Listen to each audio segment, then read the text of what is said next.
What's good, my friends? This is the most interactive sports talk show anywhere. My voice is suddenly very gravelly. You know, I'm seeing an ENT, and he's like, Mark, you're showing signs of vocal abuse. And I said, no, vocal abuse is what I give to the upstate every single day. I deliver vocal abuse to them. They suffer mightily from it. Between the hours of 3 and 7 p.m., they suffer from post-offsides disorder. It's brutal. The symptoms are known to be increased blood pressure, punching of walls, many other things of that nature. But yeah, like the voice has been gravelly lately. Overuse. He said to me, Mark, you got to learn that you can't push your voice all the bloody time. So it's like, I guess we're about to have the show sound like Masterpiece Theater up in here. Hello, everybody. This is Mark Ryan, along with Diesel. Great to have you with us. I is only talking like this, so my voice is not all gravelly today. Please join us, will you, in our fireside chat. It's going to be glorious. I don't know. Screw that. I don't know how to do this. I don't know how to do anything but push my voice. I just don't want it to sound like a gravelly road you drive on. Great to be with you guys. 844 fan phone. Oh, is this our Masterpiece Theater music? We're gonna bring it down. Hello, ladies and gentlemen. Make it sultry. Hello. Great to have you with us. How are you today? This is called, whenever Diesel hears my voice being scratchy, Diesel, can you fire that music? And that will remind me that I need to cease the vocal abuse. Wow, chicka, wow, wow. Yeah, I need to cease the vocal abuse. Wow, wow. 844 fan phone. That's 844 FANFONE. That's 844 326 3663. The text line is there for you at 71307. Just start your text with the word fan, and away you go on the show. Here is what's coming up on this program today. Why is Mark whispering? Is he hosting in a library today? My friends, how about this? We have got Don Munson joining us at 3:20 p.m. this afternoon. We'll ask him point blank, and I hope he's hearing this, and I've tweeted this out, Diesel, so I hope he's listening, because if not, it's going to catch him off guard. And we know when we've caught Don Munson off guard, so I'm not trying to catch him off guard, but the question is, what's his grade for Clemson football this season? Now, Diesel, do you have a prediction for how he's going to answer that question? I'm going to say, he's going to say, an A-, B+. So you think we're going to get a grade? I think we're going to get a grade. Okay, because I think the answer is going to be, despite all of the issues and setbacks early, Clemson really turned it around in the second half. So you got to give them high marks for that. Okay. So you think we're going to get a grade. Realize another option is him saying that's not for me to say, which again, Diesel, like, this is not a knock on Don or a knock on Jim Szoke, but the fact that you can't, a lot of times, for example, Szoke usually doesn't answer questions about Dave Tepper, right? You and I have talked about that off the air. Tepper's been known to fire somebody a time or two. Right. Like on a whim. Right? He's been known to fire. He's been known to hydrate the audience, Diesel. He hydrates the audience very, very well. He bathes them in all sorts of sweet and sour liqueur. This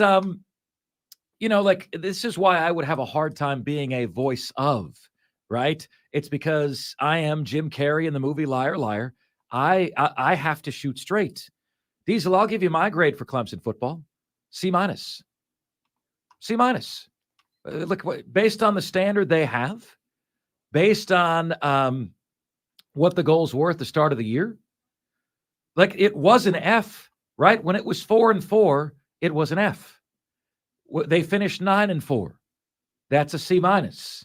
If you're a Clemson fan with a much higher grade than I have, I think your expectations are being lowered far too much. Far too much. This isn't, 9-4 for the Gamecocks would be an A, right? 9-4 for Clemson should be a C-. I thought Lonzo made a great point to me a few weeks back. It was one of those days, Diesel, where you were out. I was hosting with him, and he said Ryan Day should be fired. And I said, but he's got the second best winning percentage in college football history. He's second to Newt Rockne. Newt Rockne's winning percentage is .881. Ryan Day's is .875. He should be fired. Why? Lost 3 straight games to Michigan. You can't do that. And I said, but Michigan lost 8 straight games to Ohio State, right? And Harbaugh has, 4 or 5 of those losses. And he said, we're not Michigan. Like, this is Ohio State. We are the difference. Now, you can laugh at that, Diesel, right? You can laugh at that, but he speaks to a difference in expectations. He speaks to a difference in expectations. You can't lose to Georgia Southern because they're not App State. Oh, man. Diesel, did you pull? I saw you tweet this. Yeah. Did you pull that? Yeah. Can we pull that for the show today? The audio of Kornheiser ripping into Tepper? You have Oh, it? yeah. We've got it. Yes. Oh, we've got it. That was, like a lot of times when we do bits on the show, Diesel, we say that's 36 seconds of your life that you'll never get back. Yeah. I like to say that's 36 seconds that I'd like to relive over and over and over again. Kornheiser feels your pain. So, guys, given the fact that we are going to open with that question for one Don Munson, we thought we would ask you that question to open the show. What is your season grade for Clemson and South Carolina? Now, realize that a bad grade is actually a compliment to you. Look through a certain lens. It's saying that you did not reach the expectation that I had for you. My grade for South Carolina, Diesel, is an F. 5-7, no bowl game. How could it be anything other than that? Okay. Year 3, the year where the cream separates from the chaff in college football. Or is it the wheat? The wheat from the chaff. The wheat from the chaff. The wheat from the chaff. The possibly feminine from the, or possibly Canadian from the awkwardly feminine. The wheat from the chaff. I have never gotten that saying right. But the wheat from the chaff, it's when the wheat is separated from the chaff in college football. And, when the stars in coaching become stars. South Carolina's season grade is an F. Clemson's season grade is a C-. It is below expectation, easily below expectation. It is not a great grade, but I'm not going to give them a failing grade when you finish 9-4. For, I believe, the 13th season in a row, they've had 9 wins or more. You can't give them a failing grade, right? But it's not a great grade either. What say you guys? C- grade for Clemson on the 2023 season and an F grade for South Carolina. Had they made a bowl game, had they won one more game and won a bowl, I think it would have been maybe a D+. Just 6-6 would have been a D+. 7-5 would have been a C+. And 8-4 would have been a B+ or an A-. But you miss a bowl game, that's an F, right? I mean, like, it has to be an F. Don't be talking about it like it's a C- or a D+. That means your expectations aren't where they need to be. Good expectations are a very, very, very good thing. Never run away from that. Never run away from that. Texter says, haha, I was wondering how long that voice would last. That's great. I'm working on it, sir. Working on it. Texter says, Mark, I'd give Clemson football a B- and South Carolina an F. Clemson a B-, South Carolina an F. Diesel, run the clip of Mark saying Clemson without a playoff showing is a failure, please. I think they've fallen short of their goal. And it was a failure. It was a failure, Texter. They failed to hit their goal. In that sense, it was a failure. I understand you're speaking about failure literally. Okay, I get that. But I also think, there's nuance to this, right? There's layers to this, and you can have a layer of depth where you say they fell short of their goal. By and large, the season was disappointing, but it's not an abomination, right? It's not an abomination. If you don't have an F grade for South Carolina, I mean, you're a Gamecock fan. I know your phone number, sir. you are a Gamecock fan. Okay? Like when you guys text the show, it shows us your phone numbers. I don't save them or anything, right? But we get to know who you guys are. But like part of how we remember who you are is the number that flashes up on the screen when you guys text in. And this guy, area, look, I'm not going to say his area code, but this dude, Diesel, is a wild man. Okay, he's a wild man. You know what I'm talking about, right? Pretty sure I know. He's a wild man. He is very unpolitically correct, and he is well versed on wanting to hold us to opinions from a year ago, 2 years ago. Hey, I appreciate you writing these things down, I categorizing them, whatever it is. You have to have some legitimate system put together. What was it that they called it the system that organizes library books? There's a word for it. Card catalog. Card catalog, yes, but there's something else. There's somebody else help me with the word. You probably know what I'm talking about. You pulled out the drawer. Yeah. Oh, yeah, I remember them. I remember those things. If you tried to put me in front of one today and tried to tell me to figure out how it works, couldn't tell you. Do you remember the scene in Ghostbusters where those cards went flying all over the place and that lady downstairs and that was the eeriest basement library that I ever saw in my life. I remember my elementary school had a card catalog, and I think it's the last time I ever saw one. Yeah. Yeah. Do you ever get creeped out, Diesel? I mean, I realize that it's unmanly to admit to getting creeped out. Like I got creeped out last night at like 11:30 p.m. taking the trash out because I couldn't see anything and it was pitch dark and I got to go behind the house to get it. And it was dark. It's primal. Like, bro. Iron Maiden wrote a song about it. It's called Fear of the Dark. Just check it out. Yeah. So, I mean, I have a phobia that someone's always there. That's exactly right. I'm like, if somebody is lurking here, I'm never going to see them. Dewey Decimal System. Thank you, Texter. You knew what I meant. That's the card catalog? Yeah, I think so. I think that's the way they categorize it. Really? I had no idea. I've heard that phrase before, but it's been like some years. It's a proprietary library classification system, which allows new books to be, and then it cuts off. Come on. In terms of kids today, Diesel, and this is a great forward tease for you guys. Are kids today most likely to understand the phrase Dewey Decimal System or naysayer? Oh. This is a segment that's probably naysayer because there's this, online culture of you do you, man. Don't listen to the naysayers. Oh, really? I don't think any young person says that. I don't think a single young person has ever said the word naysayer. It's a word you can define. A Dewey Decimal System is a whole system that you have to try to understand. Dewey Decimal System. You guys are coming in strong with this. You're a Dewey Decimal System. Texter says definitely an F for South Carolina. Definitely an F. See, I'm proud of you. I'm proud of you for saying the season grade is an F. I am.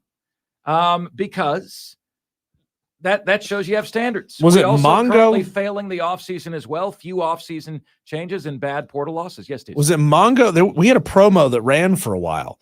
It was a caller who called in to say, if we go 6-6, that's a success. And then you just laid into this guy. Of course. Like the hell is wrong with you saying that 6-6 is a success? The caller said, if we get 6 wins, I'll be more than happy with that. And you're like, you are part of the problem. You have a loser's mentality. Was it Mongo in that call? No, it was an old call. No, but I had a guy say that to me about next year's South Carolina too. Oh my God. And I went similarly biblical on him. Yeah. In your 4th year, 6-6 is a success. Look, guys, I'll understand with the schedule you have as a Gamecock if you say, okay, Mark, 6-6 would be a disappointment. But as long as Beamer makes a bowl game, he can come back for 2025. You might get me to sign on to that. But don't tell me that 500 in year 4 is a freaking success. I would tell you that's why you are where you are as a program in terms of South Carolina. Do you know this, Diesel? When I came up with a stat that after Clemson beat Kentucky, that because I saw somebody post that Clemson had as many wins over the SEC 2 in the last 5 weeks that Ohio State has in the last third of a century. 2 in the last 33 years. And I did some digging and found that Clemson is 15-7. And this, what I'm about to share with you, should hurt you if you're a Gamecock fan. Diesel, this might be the tease for the podcast. This should hurt you if you're a Gamecock fan. I don't know if it will, okay? I said Clemson is 15-7 against the SEC in the last 10 years. Diesel, I had Gamecock fans saying, yeah, half those wins are against us. And I'm like, wait a minute. Do you realize what you just did? Do you realize what you just did? You're denigrating Clemson's accomplishments by throwing your own team under the bus. Yeah, but half of those wins are against you? I mean, think you think so lowly of yourselves that you're using losing you're using beating you as a negative against Clemson. exactly. You're not as good as you think you are because you've been beating up on us. What? That's the funniest thing I ever heard. I mean, I think there's a podcast there. I really do. Texter says, Mark, longtime listener since maybe 2016. That's pre-Mark Ryan days. I've been missing the show due to work, but I can say it feels damn good to hear the show today. Sir, it feels damn good to have you with us. And it will feel interesting to us to ask, what do you guys think? I mean, how do you think Don Munson's going to answer that question? What grade would you give Clemson football for this season that just concluded? What do you think he's going to say? Okay. I think there's a 40% chance that he will say it's not for me to say. Okay. I think there's a 60% chance he'll say a B. I hope he doesn't say an A. Diesel says he's going to say a B+. I think he'll break down the second half of the season. Okay. Okay. Well, he'll break down the second half of the season and then umbrella that over the entire season. We'll build the suspense for that. It's coming. It's coming your way next. Please answer the phone, Don Munson. Please answer the phone. We hope he answers the phone now, considering he might be listening to this segment. That's true. It's Gamecock fans, up your expectation. Up yours, Mark Ryan. Up yours. It's Offsides, the fan upstate.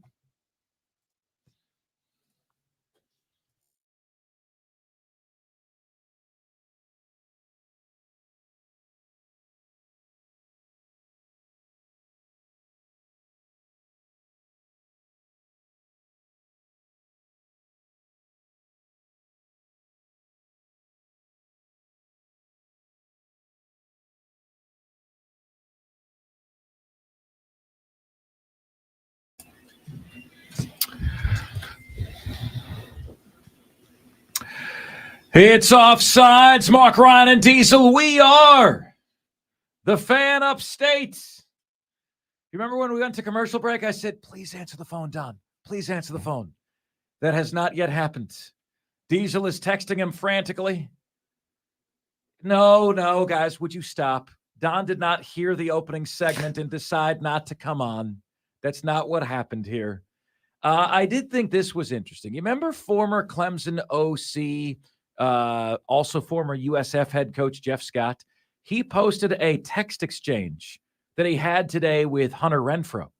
And this was interesting because, he always wanted to ask, were you always coming to Clemson? Like, no matter what, were you coming to Clemson? You guys seen that picture of Hunter Renfrow carrying the grapes? And he looks like, honestly, he looks like the last guy you would pick in like a pickup game. Pick up basketball, football in the yard, like the last guy you would pick. And he's coming into his 5th year as an NFL wide receiver.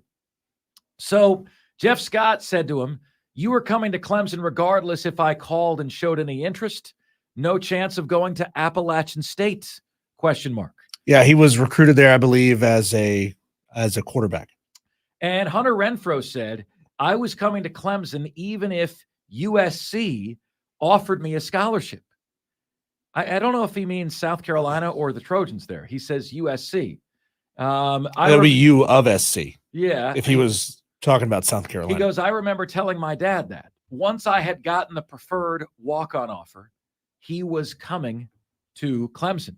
10 years ago, Hunter Renfrow committed to Clemson as a preferred Yeah. walk-on. How about that? How about that? Okay. Well, we hope to bring Don Munson to you guys and today, and hopefully he'll join us as soon as humanly possible here on the show. In the meantime, 844-326-3663 is the number, and the text line is there for you at 71307. Just start your text with the word fan, and away you go. Texter says, guys, Hunter was talking about South Carolina. Use your damn brain. Guys, Texter, we were being sarcastic. At least I was.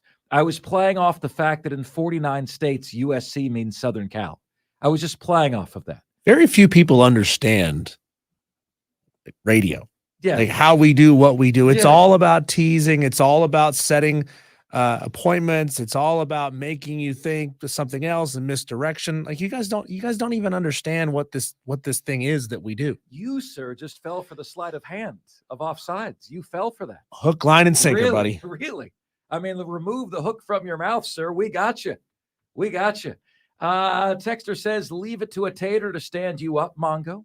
Texter says, I'm playing Candy Crush, listening to the fan, can't read, and my pronouns are game and something I cannot say on the air, but it's the second half of South Carolina game blank. I just can't split those words up, Texter. I cannot split them up. I can't even think of a Howard Stern blankadoodle-doo situation where you could change the wording. Yeah. You know? Yeah, you could. You most certainly could. Okay, guys. So we are waiting. This is one of those things that people that don't work in our field, Diesel, don't typically understand. You know, so if you guys did a show, all right, and if you have a gift for talking, if you can just talk, maybe you'd get through a 4-hour radio show. Maybe you could. But your highest point of stress for the show would be when something like just what happened to us happened to you. You have an agreed upon interview, the agreed upon time, you call, it goes to voicemail. And then you would have this, oh, bleep, I've got a 15-minute segment. What am I going to do? You know, what am I going to do? Diesel and I, we always try to call the guest a couple of minutes before we're back on. Why is that? Because if the guest doesn't answer, I like a couple of minutes to figure out what we're going to do instead, right? You always got to have your backup plan. Always got to have your backup plan ready to go. So here is the backup plan, so long as we are waiting for Don Munson. And I received this tweet over the holidays, my friend, and I wanted to run it by you and get your thoughts. Wanted to run it by you and get your feeling. All right? You guys tell me what you think. There was a guy by the name of Christian Hamblin on Twitter, and he tweeted me, and he says, MARC RYAN on air has single-handedly saved Clemson basketball. And I saw it, and I knew immediately right away what he meant. And some of you guys do, and some of you do not. Okay? Some of you know, some of you have no clue. What he's referencing is an on-field conversation that I had with Clemson athletic director Graham Neff at the Orange and White game last April, in which Graham Neff made it clear to me that he and other athletic staff routinely listen to the show. Graham, I truly appreciate that. I know you're listening right now. Thank you very much. And he said, I want to go over some of the things you've said about our basketball program. And, you know, he said, you know, Mark, you've implied that, you know, winning is not incredibly important to us here at Clemson in terms of men's basketball. I assure you it is. We are not going to settle here. And if we do not take the next step this coming season, we will make a change. I believe they lost, Diesel, to Morehead State in the NIT, which stands for not in tournament. And he said to me that loss was unacceptable. He used the word unacceptable. And I said to him, I said, do you mind if I share the key points of this conversation with my audience? He goes, go right ahead. Transparency is a good thing. So I put that out there and I share that. And, you know, like everyone was like, oh my God, I can't believe Graham Neff would say that. Why would you share a private conversation, Mark Ryan? Because he said I could. Then you had, anytime people are upset by what you say, they say they don't believe you. I don't believe you. Ron Burgundy style from Anchorman, right? I don't believe you. I don't care. I don't care. Don't believe me. I don't care. I know what happened. I know the conversation happened. Okay. Why do you think Graham Neff never came out and refuted that? Because he knows what happened as well. Okay. So it happened. So if I ask you guys, when Christian Hamblin says Mark Ryan on air single-handedly saved Clemson basketball, what do you make of that? Do you buy it? Do you sell it? Do you agree or disagree? I thought it was cute. I thought it was like a nice pat on the back for me. And then I said, well, that's obviously not really true. But then I dug a little bit deeper. And here is what I came up with. All right. And this is interesting, Diesel. I said, if you think about, you remember how viral that went, Diesel, that whole thing with Graham Neff last year? Remember that? Oh, yeah. Yeah, remember, like that was really viral. That was really viral. And there were a lot of blogs that wrote about me, like Rubbing the Rock. I think something came out me. This is a family program, ladies and gentlemen. Eyes up here, Rubbing the Rock. But like people were saying hateful, mean, awful things about me. And then they wouldn't come on the show. And they were like, I don't buy it. Graham Neff would never say that. And it was a conversation that 100% happened. Then I got thinking about this, Diesel, and I said, well, wait a minute. Who's the biggest difference on Clemson's basketball team this year? Like, what's the biggest difference between what they are now and what they were? And the answer is Joe Girard, transfer from Syracuse, right? Averaging 16 points a game for Clemson this year, gave Clemson a backcourt star to pair with P.J. Hall, the frontcourt star. That guy's the biggest difference on the team. Well, when did Joe Girard commit to Clemson? He committed to Clemson 3 weeks after that interaction with Graham Neff. Now, you might imagine, Diesel, that interaction may have ratcheted up the pressure on Clemson's men's basketball because everyone was talking about that. And people wanted Graham Neff to come out and make a statement. Did this really happen? Like, are you going to address this or are you not going to address this? No need to. It happened. Okay? There was a conversation we had on the field. And I simply say this, Diesel. Is it at all possible that there was this aha moment that they desperately need to make the tournament this year, in part because of how big that conversation became? Then they opened up the coffers and paid Joe Girard to come in. Perhaps a number, he was deciding between LSU and Clemson. Perhaps they won that bidding war, okay? And they had a greater impetus to win that bidding war because of the pressure that was now on them. And so when Christian Hamblin said to me, man, I credit Mark Ryan on air for single-handedly saving Clemson basketball, I went and I looked up, when did Joe Girard commit to Clemson? When did I have that conversation with Graham Neff? Oh, he committed to Clemson 3 weeks after that conversation. So maybe, just maybe, Clemson had this guy can get us to the dance. Yeah. This guy wins us that argument. Whatever it costs, whatever it takes, we're bringing him here. Well, Girard he's got 1 year at Clemson. Is that correct? He's coming in as a senior with 1 year of eligibility. Yep. The other stars at Clemson, I think, are older players as well. We'll see how much commitment Clemson has to men's basketball if they are willing to spend some money in the portal this coming cycle as well. If you are giving it a flash in the pan, 1 year, one guy, and that's all we're going to do, then the program's not going to be successful and it's going to shrink back down to where it was. But, and I assume that Brad Brownell does not have the same aversion to the portal that Dabo Swinney has.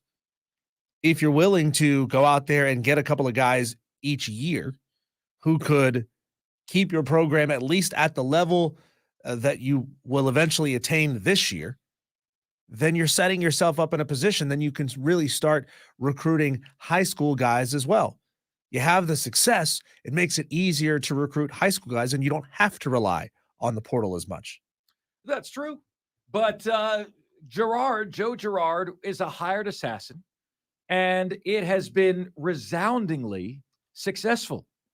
Clemson basketball now has every role on the team clearly defined. They've got their star. They've got their dirty work guy, Shefflin. And, like whenever I'm looking at lists and I'm like, oh, they didn't include Clemson, it's because I haven't scrolled high enough. Oh, they got Clemson number 8. Oh, they got Clemson number 10. I'm used to Clemson not being included in anything. They're right there. By the way, would you guys believe like a week or so ago, they had Clemson as a 99% chance to make the tournament this year. Sheesh. And South Carolina as a 7% chance to make the tournament. South Carolina, one loss, 7% chance. The model I was looking at believes South Carolina is going to finish like 15 or like 19 and 12. I think that's also a statement on just how much better the SEC has gotten and how much more difficult the SEC has gotten in basketball, and how a lot of the blue bloods in the ACC have fallen off a little bit. 12-1 South Carolina in the non-conference, but they have them finishing like they're saying they were going to finish like 8-11 the rest of the way once conference play begins. All right, my friends, coming up next on the show, let us get to this. It was a striking decommitment last night for the Gamecocks, but what does it really say? That, my friends, is next, and this is the most interactive sports talk show anywhere. It's Offsides, Mark Ryan and Diesel, and we are the Fan Upstate.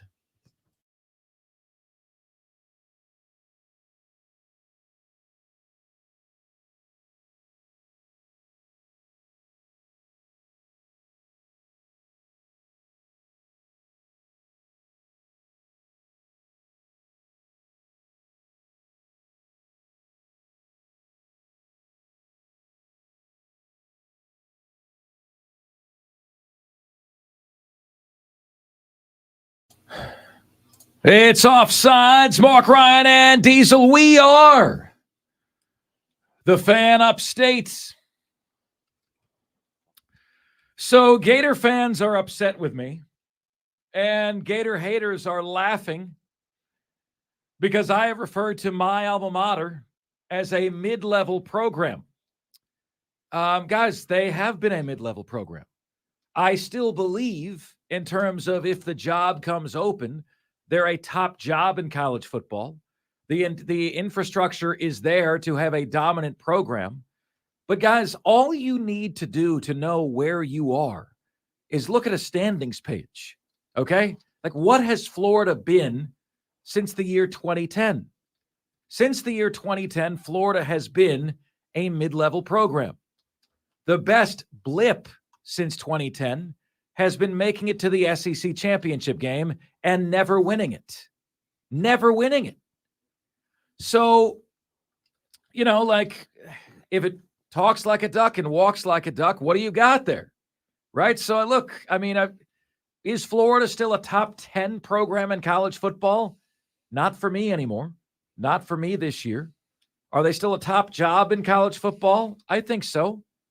But if they haven't consistently performed above a mid-level program for a decade, what you have is a mid-level program. All right? Now, I imagine that if we have another 7 years, like we've had the last few years for Clemson, and 7 years from now we're still here and I refer to Clemson as a mid-level program, it might be upsetting to you. That might be upsetting to you. Right? You might not like to hear that. So, but the reality is, my friends, that if you get 7 more years of the last 3 years that we've gotten from Clemson, you would be a mid-level program at that point. 9-4 is not above a mid-level program. Florida has had 9-3 seasons, right? 10-2 seasons. Under Will Muschamp, they had an 11-1 season. Right? 844-326-3663. That's 844-FANFONE is the number. So I say that to say that South Carolina lost Grayson Pup Howard. Diesel, he was supposed to be the next Carolina linebacker star. Okay? He was essentially a shoo-in to start for South Carolina last year. Was one of those guys that absolutely claimed to love the program. The thing that I don't like about it is you got all of the Gamecock players that it's like they feel like it's their duty to like give him social media props and wish him well. And I think that's a bunch of garbage. You know, I do. I think when you feel like you have to wish somebody well who left you, I think that's a bunch of garbage. I really do. Brad Crawford, our dear friend Brad Crawford Diesel, says, as a fan, don't hitch your wagon to recruits in anticipation of development and future stardom. That's so 2010s. College football programs get signees now for a year, and they're either retained, told they're a secondary option on the depth chart, or leave for opportunity elsewhere. The end. So they sign for a year, they commit for a year, and then they make a decision about their future after that. That's what Grayson Pup Howard has done. But perhaps deeper than that and more painful, if you're a Gamecock and also if you're me, a Florida Gator fan, is the following. Guys, what I'm about to say, if you're a Gamecock fan, is going to sting. South Carolina is now a minor league feeder school to college football's wealthy. That's what you are. You've seen it now multiple instances. Marshawn Lloyd, Jordan Birch, Grayson Pup Howard, countless other examples. Trevor Etienne, Travis's brother, used Florida to get called up to Georgia. Used Florida. Now, there's an idea out there that Diesel hates, and it is having a separate championship for the group of five. And there are many people who have discussed that idea, Josh Pate among them. Should mid-level programs like Florida and South Carolina now have a separate trophy too, Diesel? Because they're very clearly at a level that players transfer off from. They use the program. Okay, you saw what I could do at Florida. You saw what I could do at South Carolina. Now I'm ready for the big time. And damn, Diesel, does that hurt? I genuinely don't care what Josh Pate has to say about a split championship in college football, because Josh Pate has admitted multiple times on this show, when I've asked him and tweeted at him, that he doesn't give a rip about group of five football. He's not proposing this for the betterment of college football. He's proposing this so that his beloved upper echelon division doesn't have to play the group of five anymore, so that the group of five can't cost you anything. That's what he wants. So Josh Pate's opinion on this, it's a cow's opinion. It's a moo point. That's a callback to a joke on Friends, where Joey doesn't understand. Moot point. It's a moot point. Right. He thinks it's a moo point. It's a cow's opinion. It doesn't matter. Yeah. The other mistake there, Diesel, is mute point, which people do often. Yeah. They spell it M-U-T-E. Yeah. Those are also people who don't understand. Josh has admitted that he is an upper echelon college football elitist. So he is attempting to separate the upper echelon of college football from the group of five, not give the group of five something so that they can have their own trophy and feel special about it. That is also he's flat out wrong in this situation. So I ask you guys this question, and it deeply hurts me. And I guess I would say it should hurt. You know, if you're a Gamecock fan and you don't like what I say, there is a Gator fan, Diesel, who, you know, like the current thing that people do when they don't like something you say. Like if you present a study and they don't like, or you put together stats and they don't like the stats, they ask a bunch of questions about the stats that you can't answer. They say, well, these not all criteria were the same. You know, they say that because they're trying to go down the rabbit hole because they don't like what you have. When you say something like this that fans don't like, right, they immediately attack your credibility. And they want to do that because they don't like what you said. This guy, Diesel Swamp Music, says, to say that Trevor Etienne used Florida assumes he had a grand plan to begin with to do what he did, which isn't even close to being truthful. When you start out with innuendo, you can't be taken seriously. It's not a grand plan. It's a general plan. It's an idea or an understanding that going into any school, I can just leave whenever I want to. I said a person, business, or school can most certainly have been used in retrospect. Not everything is planned in advance. You could look back after a relationship and say, you know, I was kind of used there. You know what I'm saying? Maybe the girl wasn't planning to use you, and she did. And she did. Well, you right? said yourself, you talk about a former relationship of yours that as soon as you were no longer working in radio, they decided, I'm not feeling this relationship anymore. Yep. So they were using the relationship for the status. Maybe she felt like she was going to use that status indefinitely for as long as she could ride that wave. But once the wave came ashore, she's like, I'm not into this anymore. JD Wyatt on YouTube says there's feeder schools coming up everywhere. Vanderbilt, Coastal, Wake Forest, Duke, they feed other schools. Spur Daddy says, we are what I call a squatter school. These players use our program like a homeless person uses a squatter house. I can't stand it. There you go. Let's get to Rich. Is this Rich in Chicago, Diesel? Rich in Chicago. Happy New Year, my friend. Rich gave me a call last week, CBS Sports Radio. And locally, nationally, he's a friend who's always there. Happy New Year, pal. How are you? What's good?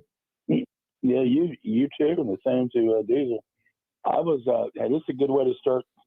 This is amazing. I'm starting 2024 with an assessment of Clemson and South Carolina to dovetail into your conversation. And I do this with teams, including the Gators. So I won't get into that, but they're heading down the Carolina path for next year too. But here's why Beamer is going to be looking for a job. Their schedule, and I went over every game for next year. Here are their non-conference games: Old Dominion win, Akron win, Wofford win, and Clemson. Well, they'll get beat easily in that. So 3-1. So, it's going to appear that they're getting off to a fairly good start. But get the conference schedule. This is unbelievably bad for them. Here's who they play: Ole Miss, Alabama, LSU, Oklahoma, Texas A&M. And the only three in conference, two of which they have a shot at. The third is questionable. So the best I see them at is 5-7.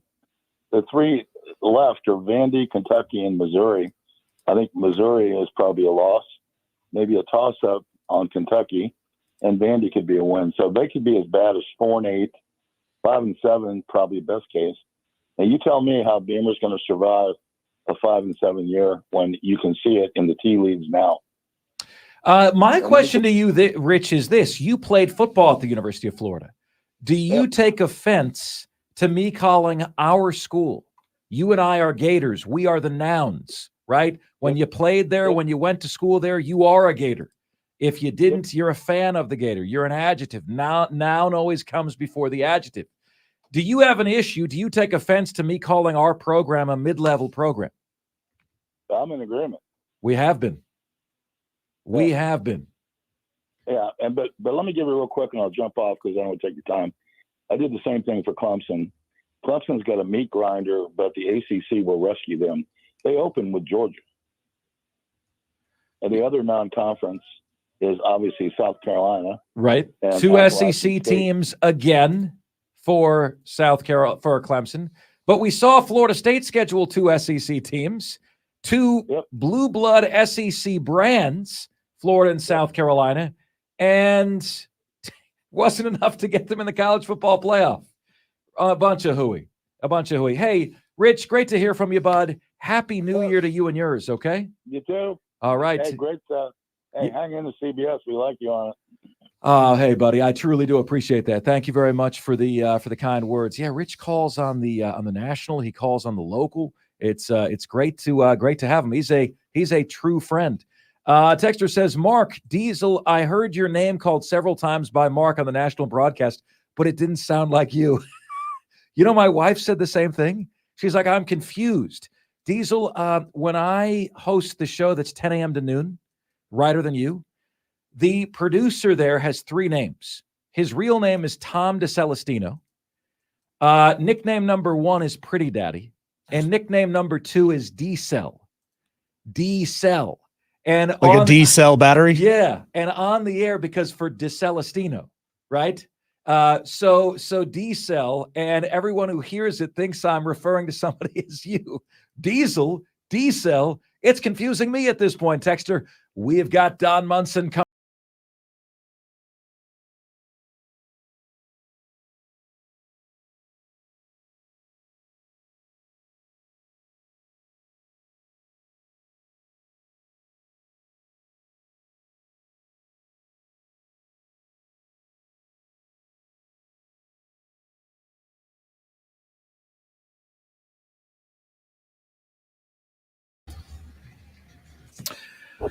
What's good, my friends? This is the most interactive sports talk show anywhere. It's Offsides, Mark Ryan and Diesel, and we are the Fan Upstate, rolling on until 6:30 p.m. today, at which point we will be making way for Furman basketball.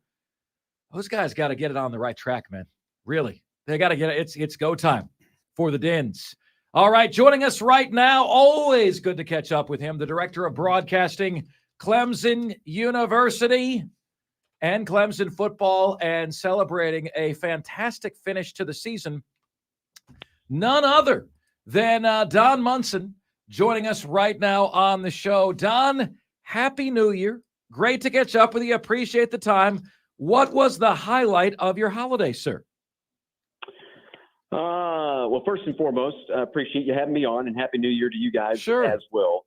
Probably, I'm not going to lie to you, the fourth quarter of the Gator Bowl was pretty stinking good, to end 2023 and then roll into 24. But as far as what so far has happened in the new year, probably just getting to enjoy a couple of just nice down days at home. The first and most of the second were primarily just down, and then had to obviously travel on the second to be here in Miami for a basketball game tonight. But that first is going to be tough to beat. I don't get many days like that at the house, just to kind of kick back and relax.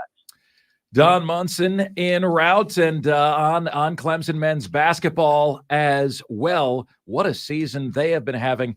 Don, can I ask you for your end-of-season grade for Clemson football? Oh, I would say that, probably most Clemson folks are going to probably think of this as a very average season. I think it's above average, to be honest with you, just because, they got to 9 wins and everybody, 9 wins, that's not best as the standard. But then I think you need to take in perspective, what 9 wins means. 9 wins for now, 13 consecutive years or whatever it's been is there's only one other team in all of college football that's ever done that. That's Alabama. And then there's Clemson.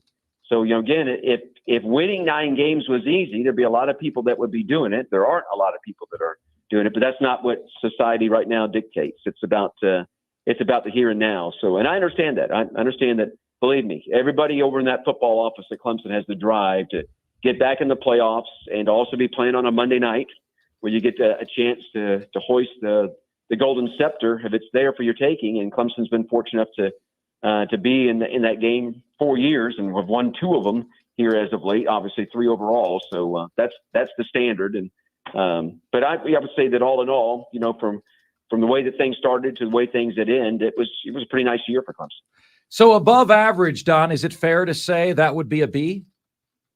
Yeah, I would say so. I would say that's fair. I would say that there's that if you're asking me to put a grade on it, then that would probably be, again, and now when I was in school, to make a B, you had to be 85 and above. All right.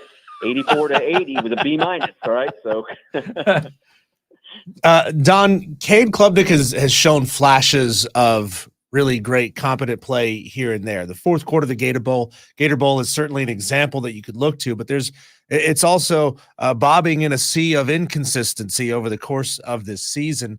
I'm not ready yet to say that his job is on the line, that Christopher Vazina could push him next season. But what conversations have you had with other personnel around the team that says that they are seeing positive movement in Cade's development going into next season?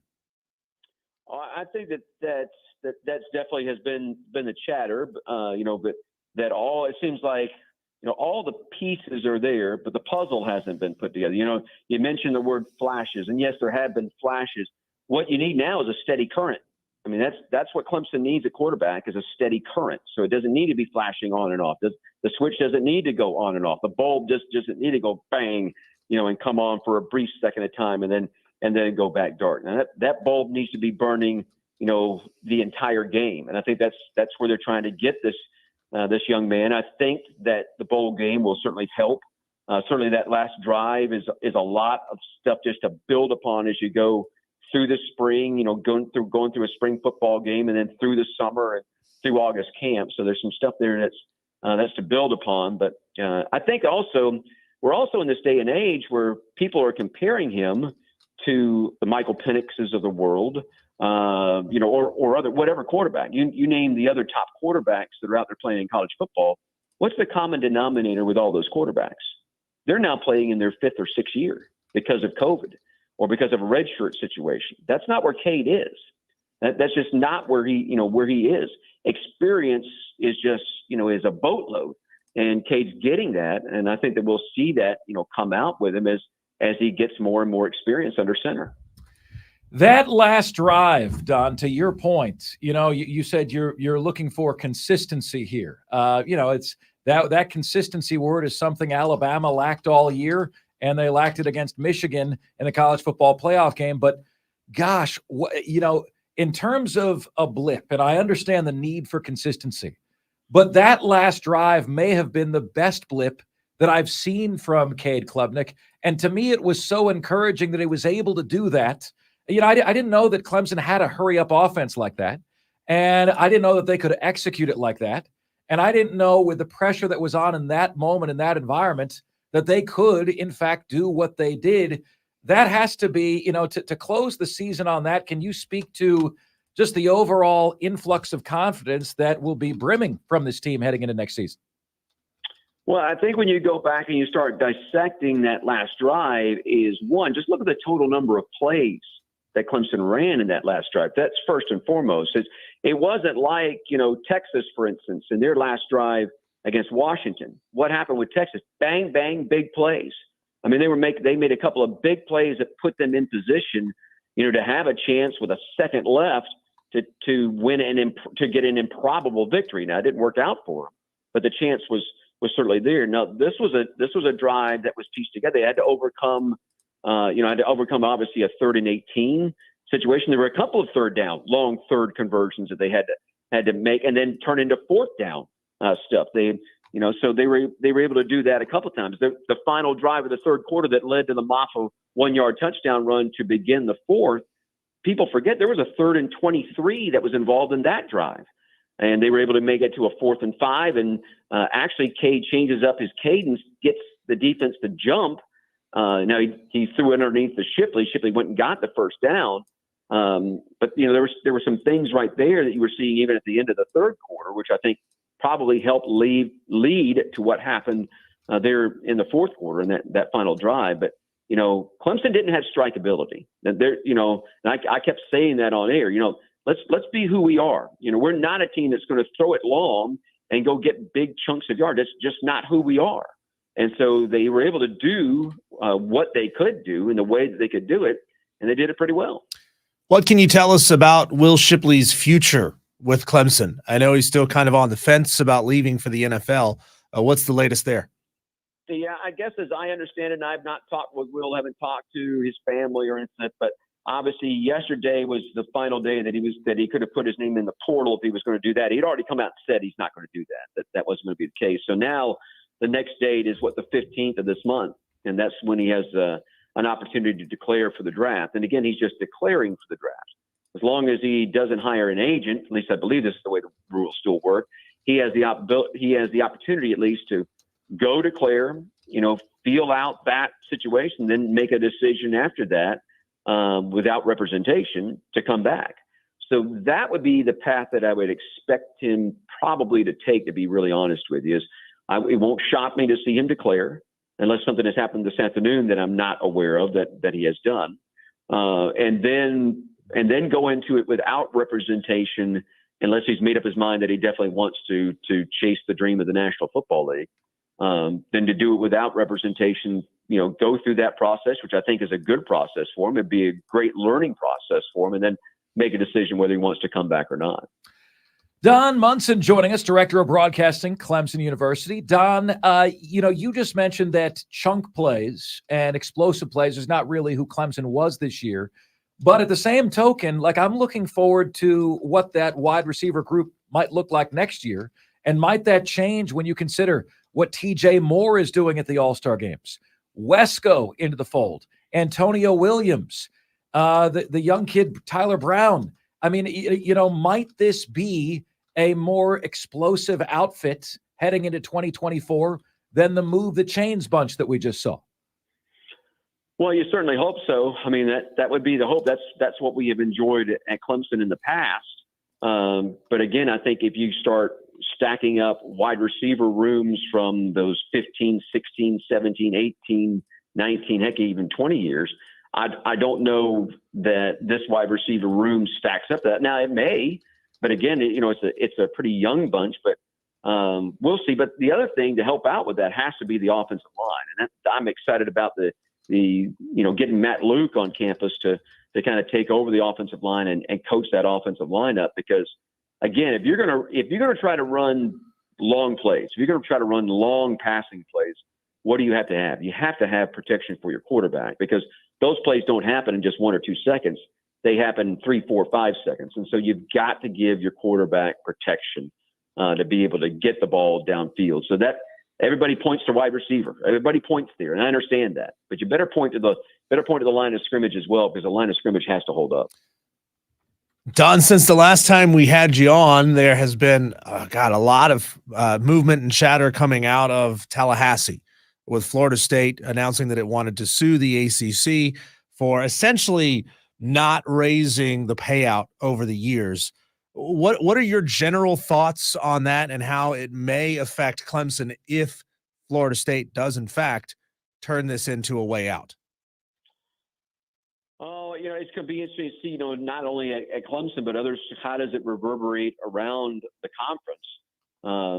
I think this is, so we, in 2024, the question has been asked me, do you think that this league is still going to be in existence come 2035? I don't know the answer to that. If I was a betting man, I would say that Clemson probably wouldn't be a part of the ACC by the time that 2035 rolls around. But it's, what happens in Tallahassee, I don't think has a ton of bearing about what's going to happen in Clemson, because Clemson's going to go about doing things their own way. Now, is there being information shared? I would think that that's probably, yes, the case, that there has been information shared. And, if something is going to happen, obviously there was a countersuit that came by the league the day before the folks at Florida State filed theirs in Tallahassee, which was kind of a shrewd move by the Atlantic Coast Conference. So there are a lot of things I think that have to play out among lawyers. That's why those guys make big bucks. There's a lot of thinking, and it comes back to the old Bill Clinton line. Well, it just depends upon what your definition of is. So in legal speak, it does come down to what your definition of even little two-letter words are, maybe even a one-letter word as well. So it's complicated, but it sure is a lot of fun to talk about. It sure is a lot of fun to kind of think about and muse about. But I think patience here in the long run is going to do all of us good. And again, this is a society right now that has zero patience. We want things now. We want the answers right now, and you're just not going to get them. In terms of what Clemson might be less than satisfied with about the ACC, Don, certainly we understand that the television dollars, and we've seen the inequity there between what the Big Ten and the SEC are getting and what AC school, the payouts are getting. And we understand that money, fans oftentimes speak of that money in greedy type of overtures, but that money funds everything that Clemson wants to do within their athletic program. But when you consider what just happened to Florida State and what they achieved this year, and scheduling 2 SEC teams as Clemson has for next season, and then getting left out, outside of the TV payout, would you say that what happened to Florida State is number 2 on the grievance list? Or if you could share some of the other areas where Clemson might be less than satisfied with their conference membership. Well, I think I think you and I have already talked about this. When you go back and you look at what the selection committee's job was, all right, the selection committee's job is to, at the time that the vote comes to pick the 4 teams that were to be in the playoffs, at that time to pick what they believe were to be the 4 best teams to be in the playoffs. Not the 4 highest ranked teams, not the 4, metric teams that were up, but whatever that committee decided were the 4 best teams. Now, you can make an argument whether they got the 4 best teams or not. I think leaving Georgia out was a huge mistake. And, you watch them against Florida State, and I realized that Florida State was down whatever it was, 19 players or whatever. But I don't know about you boys, but watching Georgia play, are you telling me that one of the 4 teams that got in ahead of them was better than that team? I don't think so. Man, I really don't. I don't think so. But that's what happens when you leave it to a committee. And the committee felt like they did their job. Whether you agree with that or not doesn't matter, because that's the group that's making the decision. So now we will evolve obviously next year to 12, and we won't hear as much griping about teams that finish 13th and 14th in it, just because that's just the lay of the land. But I think, again, I really do believe that all of this is leading to, at some point, a group of schools splitting off and forming their own governance body and hosting their own championships, and just going from there, whether you call that a whole nother division or whatever you're going to call it. But if you don't think that that's coming, I think that you're just sadly mistaken. I think that it's coming, and it's steamrolling right at us. That train is coming right down the tracks. The light at the end of the tunnel, as I'd like to say, isn't an oncoming train. Nah, this time it's an oncoming train, and it's coming right at us. Don Munson joining us on the show. Don, the feel-good story that honestly Clemson fans are reveling in is this basketball team that you are in Miami to cover tonight. I mean, how about this team, what they're doing? Clemson is in conversations that Clemson fans are not used to hearing about their team. Final 4 consideration, 11-1 overall. One very, very close loss that Clemson fans argue should have been won. So can you speak to the dynamic within this team? What has led to this team really exploding onto the scene in college basketball this year?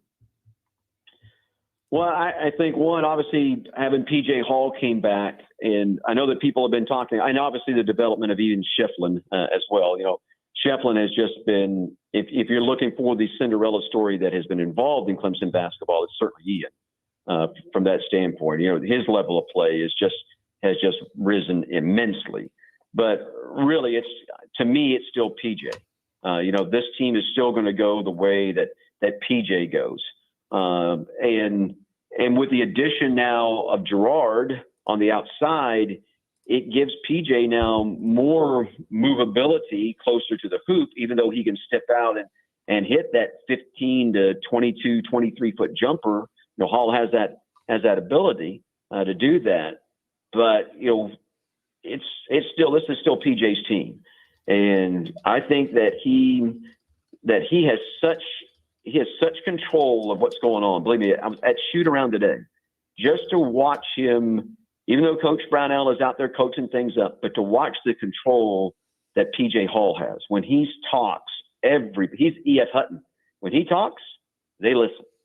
So it's amazing. PJ, I think, is the glue and really the reason that Clemson is doing what they are doing right now. Tonight's game won't be easy. I mean, this is a good Miami team. People forget this was a team that was ranked in the top 15 preseason-wise, and they lost a couple of games there in a stretch where they lost by more than 20 points that knocked them out of the top 25. But still, this is a team that went to the Final Four last year. They got most of those pieces back. They will not be easy to beat. They've sold out their arena also for the last couple of games.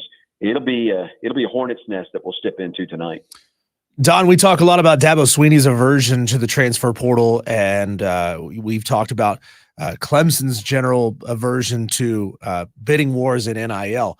Do you think that policy also extends specifically to basketball? Could Clemson be able to make hay in the future in the portal, spending money in NIL? Because again, we know that Joe Girard is done after the season. PJ Hall is done. Clemson's going to need a lot of help, and I don't know if they're going to get it from high school recruiting. Could Clemson turn itself into an NIL and portal destination in basketball? Yeah, I think that portals in football and portals in basketball are two different beasts. I mean, they're like cats and dogs in my estimation. So I think that, yes, Clemson will continue to play basketball-wise in the portal. I mean, I really do. I think that's going to happen. Obviously the addition of Girard, if you don't think that, there was a bidding war over Girard, you're vastly mistaken. There was, and Clemson was able to win that. People say that Dabo Swinney has an aversion to the portal. And again, I have to remind people, that's just not true. He has different wants and needs out of the portal, and that he would like somebody that's going to be a 2 or 3 year guy as opposed to as a one and done. So that portal culture that's within Clemson football is vastly different than, say, the portal culture that is here in this state at Miami or even up in Tallahassee. The culture is just different. And Coach Swinney still believes in that he wants his program to be a developmental program. And when you look at what he has on his team as far as the young guns are concerned, I think you can understand that. I mean, I really do. I think that there's a lot of really good young talent that even if you went to the portal, you weren't going to necessarily find better talent. And then, again, as he has said and people said, if you're going to marry somebody, there's got to be agreement on both sides. I mean, you can date them, but if you're actually going to, actually marry them, then there better be love on both sides of the equation. And Clemson, for whatever reason, when they've gone to the portal, just have not been able to find that match as of yet. Don Munson, Director of Broadcasting for Clemson, in Miami tonight, a nationally televised Clemson versus Miami ACC game on ESPN. Tip is at 8 p.m.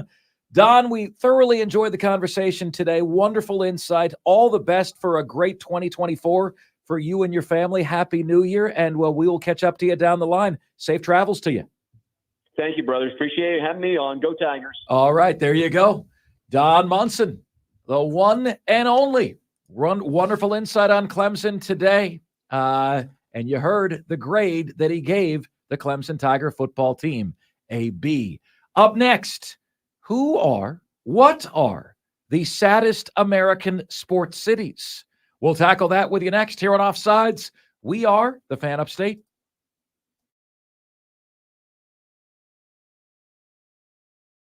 States.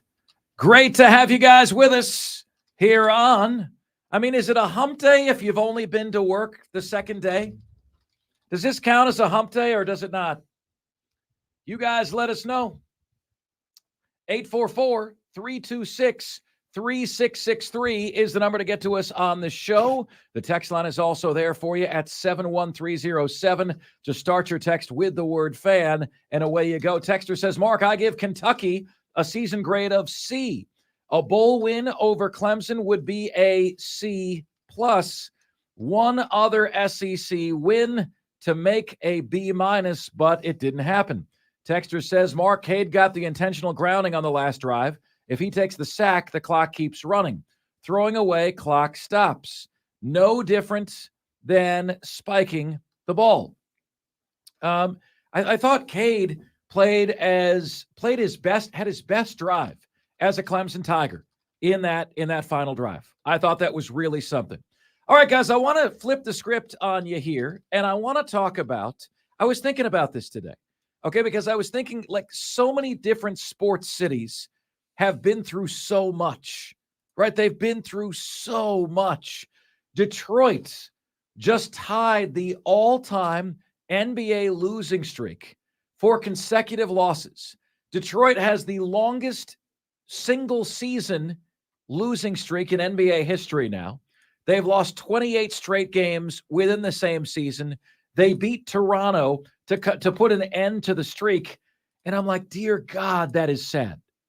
Do you guys realize that the Detroit Lions have won the NFC North, but they won the NFC North for the very first time? The NFC North only has 4 teams in it, and they never won it before. Like, I mean, you know, there's a reason why you're seeing Detroit Lion fans boasting that they're NFC North champions. And you're like, there's 4 teams. What's the big deal? The big deal is they've never won it. Do you understand? They have never won the NFC North. It has been such a sad existence. So in this segment, my friends, I am going to ask you for your honest gut feeling. When I say to you, who is the saddest American sports city? What city is the saddest American sports city? What do you say? What comes to mind to you? 844-326-3663 is the number to get to us on the show. That is 844-FAN-PHONE. That's 844-FAN-FONE.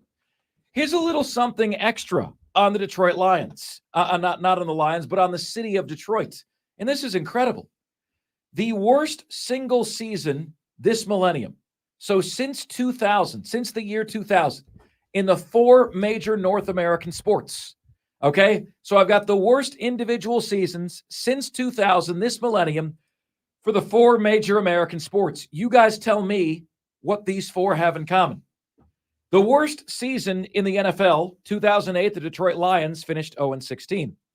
The worst season in Major League Baseball, 2003.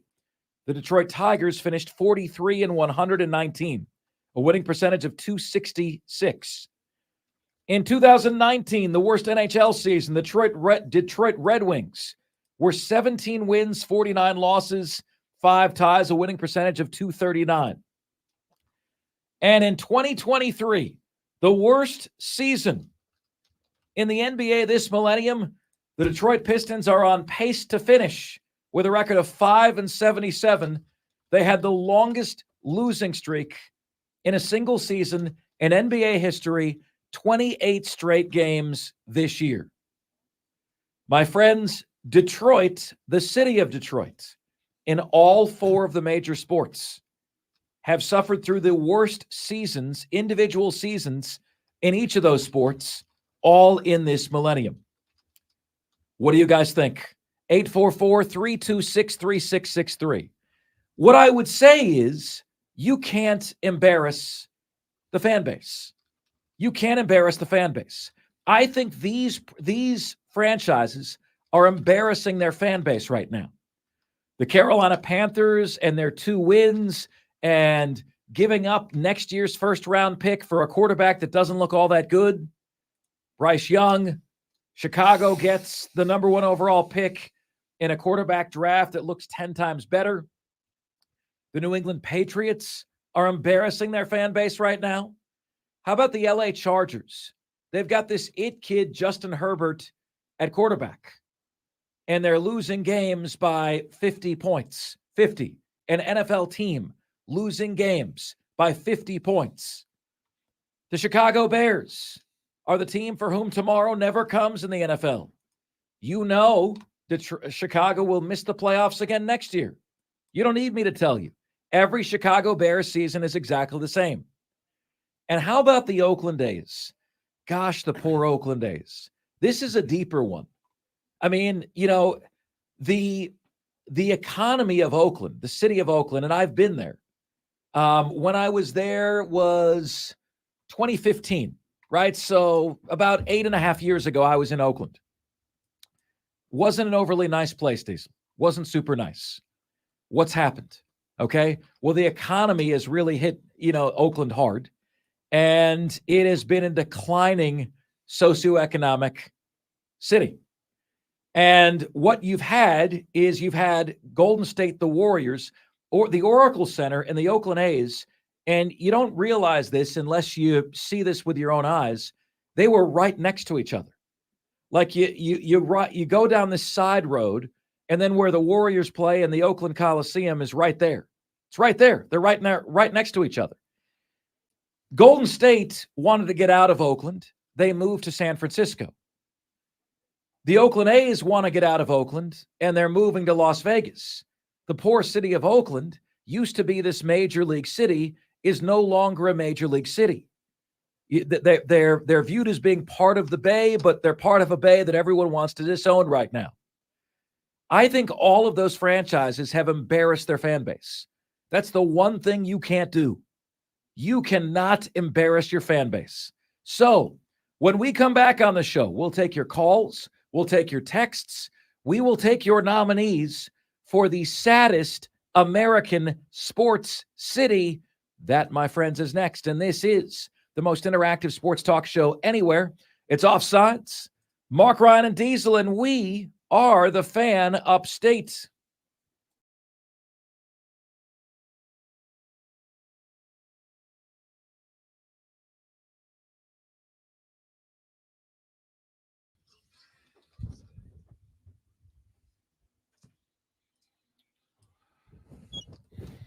It's Offsides, Mark Ryan and Diesel, and we are the Fan Upstate. Thrilled to have you guys with us here on a Wednesday edition of the show. So we ask you guys this question: what is America's saddest sports city? What do you think? We've got a lot of good nominees here. A lot of good nominees, and I will share mine with you. I'll show you mine if you show me yours. Here you go. We told you about Detroit. We told you that we're telling you now that over the last 15 years, Detroit is the only NBA team that doesn't even have a playoff win. Not a series. They haven't won a playoff game over the last 15 years. They have the fewest regular season wins over the last 15 years. And they have the lowest winning percentage over that span, with the Sacramento Kings and Minnesota Timberwolves joining them both under 500. So with all of that said, what would you say, who are the nominees for the saddest American sports city, the saddest fan bases? Here are my nominees. Obviously, Detroit. Minneapolis is way up there. The Minnesota Twins, they last won the World Series in 1991. That's the last World Series. That's the last title for the city of Minneapolis. And then you think, Diesel, what it's like to be in Minneapolis over the winters with teams that have not won a championship since 1991. Do you know the Minnesota Timberwolves right now have the all-time lowest winning percentage in American pro sports history? For their history, it used to be the Tampa Bay Buccaneers. The Timberwolves have passed them, or should I say fallen below them. Thank God. I interviewed for a job in Minneapolis once. Thank God I didn't get it. You get wind chills in the negative degrees, and you get no sports championships. The Minnesota Vikings once made it to 4 straight Super Bowls. They were the Buffalo Bills of the era before we were born. They didn't win one. How about New York? You might not think of New York. Well, the New York, New Jersey metro area has 9 professional teams. 9. The last championship for any of the 9 came in 2011. So you think about that, Diesel. We're now 2024, right? So 12 years between 2011 and 2023, which just concluded. 12 times 9. What is that? I'm going to do some quick math here right now. 12 times 9, 108. So New York and New Jersey teams, Diesel, pro teams, have been 0 for 108 at winning championships. That area has 9 pro teams. Last championship, 2011. I mean, that's brutal, right? And a lot of their teams, despite the markets, are afterthoughts. The Mets, people call them the mess. The Jets, the Giants, please. The Knicks, I would say always the bridesmaid, never the bride. They're not even the bridesmaid, right? Dallas, how about Dallas? The Mavericks, the team, the city for whom tomorrow never comes. The Rangers just won the World Series. Does that get Dallas off the list? The Rangers play in a suburb of Dallas called Arlington. But the Cowboys have not even made it to a conference championship game. The Cowboys have not won 2 playoffs games in a single playoff since 1998. Then you have Detroit. But, of course, I have left out one, Diesel. I have left out one. What was the question we asked yesterday about Carolina and Charlotte? We asked if the Carolina Panthers were at risk of becoming as irrelevant on the national sports scene as the Charlotte Hornets. And I think they're there. I think they're there. It's funny. We joked in the segment, in between segments yesterday, that Charlotte were 17-point road dogs at Sacramento, I believe is who they played last night. And they ended up winning by like 10. Wow. Yeah, I mean, so they flipped the spread by like 27 points. How about that? How about Crazy. that? Yeah. So anyway, guys, I have Charlotte in there. Why? Why wouldn't you? Who's their college football team in Charlotte? Anyone? Bueller Fry? Is it Duke? Is it North Carolina? I mean, it's certainly not UNC Charlotte. Right. So like if you listen to Charlotte Sports Radio, they kind of do a hodgepodge of different stuff.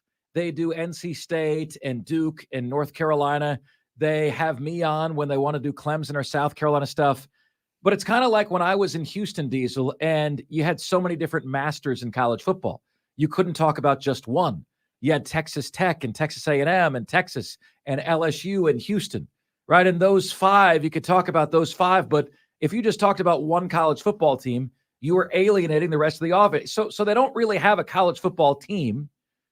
Then they have a AAA baseball team, right? And then they've got the Charlotte Hornets. And they've got the Carolina Panthers. Your reaction right there to a AAA baseball team is exactly why I keep shooting it down every time I say Greenville needs a highest level sports team. And people say, well, what if we just got an XFL team? What if we just got this team? What we're if it's doing, not highest level, don't worry. Don't do it because people are not going to care. What Diesel and I are doing, those of you on the stream can see it, but we're doing the woo with our finger, like throw a party with your finger, but sarcastically, right? Like woo, big deal. So like AAA baseball here would be a big deal. For a city the size of Charlotte, you're going to have a hard time competing with a AAA baseball team there. It's a super nice stadium. They throw it in the middle of Uptown. It's beautiful. It's a beautiful stadium, but again, Charlotte views itself as a major league city. They want major league teams, right? To them, it's whoop-de-doo. Charlotte, the Charlotte Hornets and the Carolina Panthers, are they the most miserable? Do they enter the saddest American sports team? What say you guys? 844-326-3663 is the number to get to us on the show. Diesel, do you have a winner for the saddest American sports city? Yeah. Detroit, Charlotte, Dallas, New York, Minneapolis.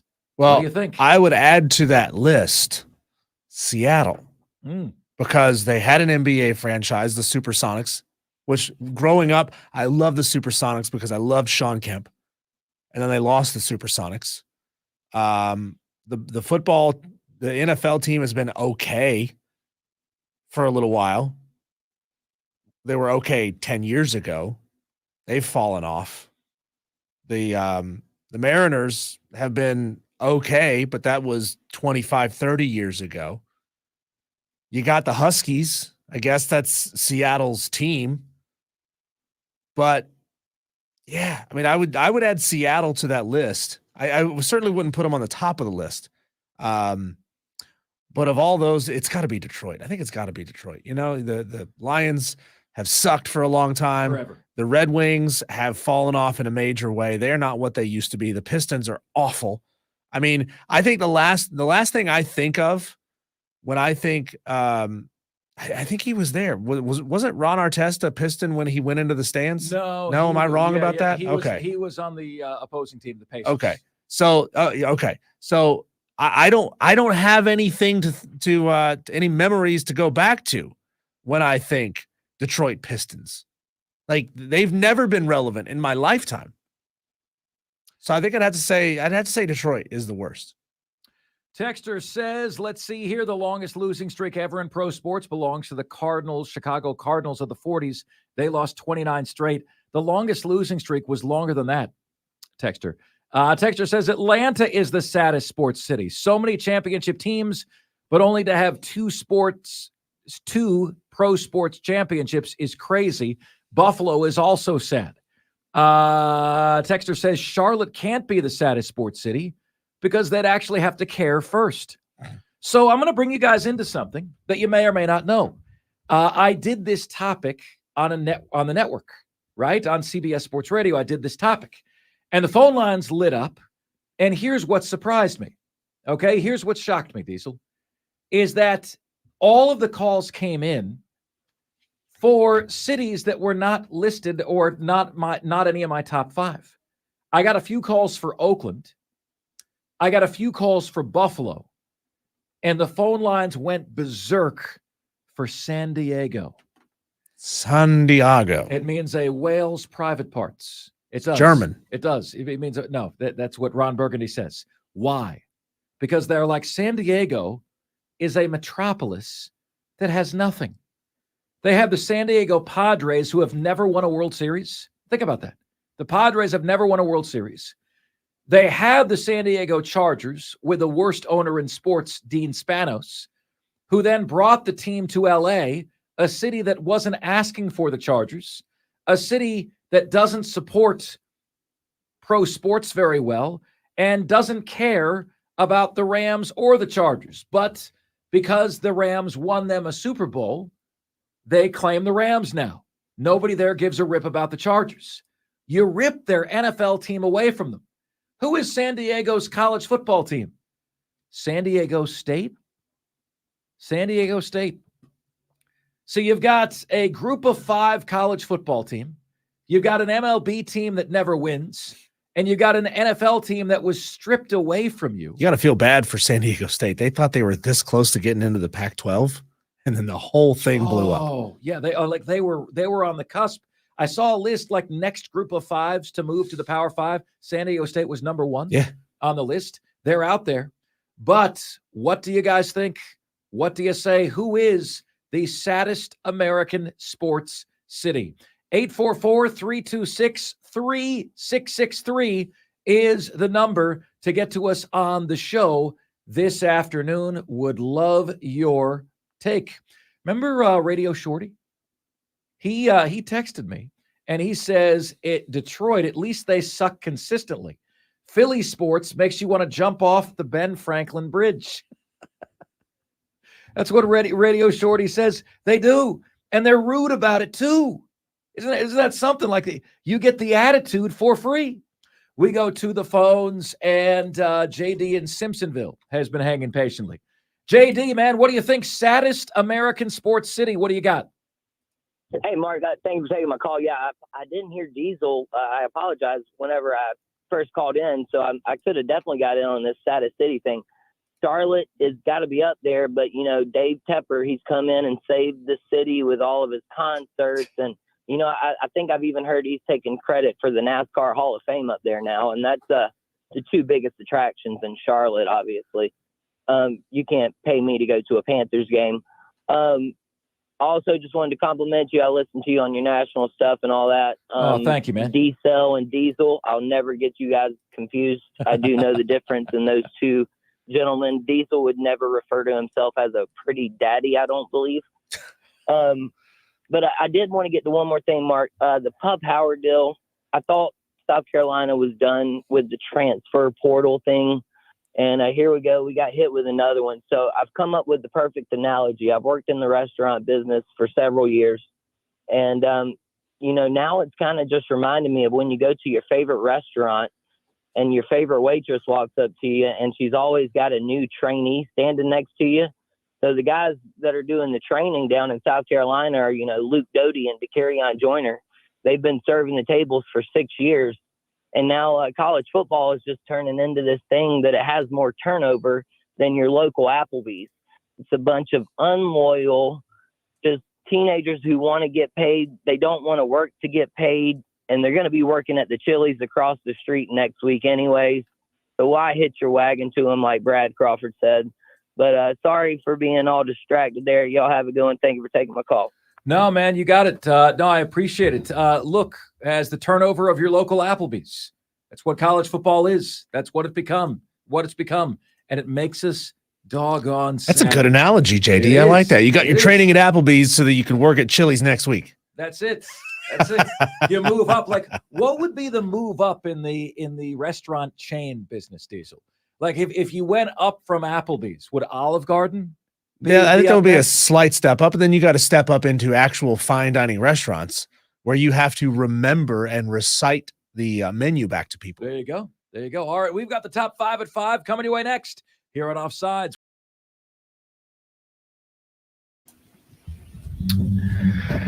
What's good, my friends? This is the most interactive sports talk show anywhere. It's Offsides. Mark Ryan and Diesel, and we are the Fan Upstate, rolling on until 6:30 p.m. today, when we will make way for Furman basketball. Furman lost to Anderson College recently.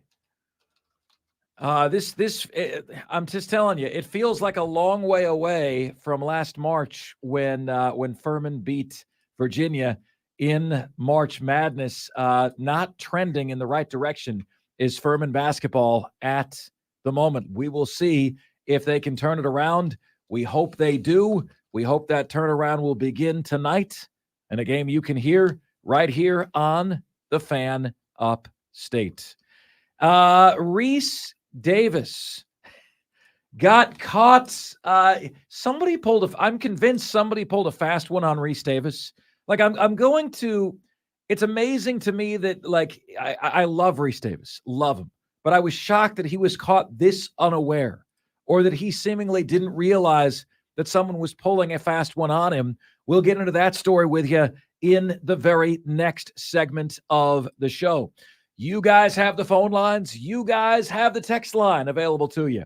844-326-3663. That's 844-FAN-PHONE. And the text line is there for you at 71307. Just start your text with the word fan, and away you go on the show. Texter says, Diesel, the Pistons beat the Lakers in the 2000s. The Tigers went to a World Series, and the Red Wings are always relevant. Don't be football simple. Detroit ain't close to being sports depressed.